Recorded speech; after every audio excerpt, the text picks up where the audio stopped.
প্রধান হিসাবে আনুষ্ঠানিকভাবে দায়িত্ব গ্রহণ করলেন সুজাতা সরকার বর্মন। দায়িত্ব গ্রহণের সময় উপস্থিত ছিলেন প্রশাসনিক আধিকারিক এবং এলাকার বিশিষ্ট ব্যক্তিরা। নতুন প্রধান হিসাবে তিনি এলাকার সার্বিক উন্নয়ন, স্বচ্ছ প্রশাসন এবং সাধারণ মানুষের সমস্যা সমাধানের নিষ্ঠার সঙ্গে কাজ করার অঙ্গীকার ব্যক্ত করেন। আজকে বিজেপির তরফ থেকে প্রধান এবং অঞ্চল দখল করা হলো, সেই বিষয়ে আপনার কি বক্তব্য রয়েছে? রামপুর ২ নং অঞ্চল যে সন্ত্রাসের ঘাঁটি এবং দুর্নীতিতে ভরা ছিল, আজকে দুর্নীতিমুক্ত অঞ্চল গড়ার লক্ষ্যে আমাদের আজকে প্রধান নির্বাচন করা হলো।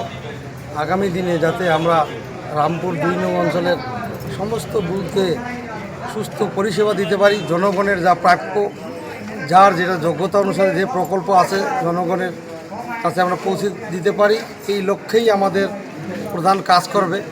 আশা করি প্রধান চেয়ারে বসার জন্য প্রধান আমরা হইনি, প্রধান মানুষের পরিষেবার জন্য, জনগণ যাতে সুযোগ সুবিধা পায়, কোথায় কী হচ্ছে সেটা দেখার জন্যই আমরা সবসময় জনগণের হয়েই কাজ করে যাব।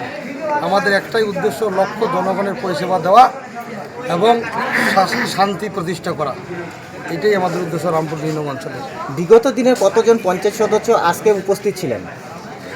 সবাইকে, যেমন গত কিছুদিন আগে প্রধান, উপপ্রধান ওরা ইস্তফা দিয়েছে, তার জন্য একটা অচল অবস্থা তৈরি হয়েছে এই অঞ্চলে। তড়িঘড়ি বিডিও সাহেব সবাইকে আবার প্রধান গ্রহণ করার জন্য সবাইকে চিঠি পাঠিয়েছেন। সেই মোতাবেক আজকে দেখলাম যে ১৬ জন এখানে উপস্থিত হয়েছেন। তার মধ্য থেকে আমাদের সুজাতা সরকার বর্মন মহাশয়কে প্রধান সবাই মনোনীত করেছেন।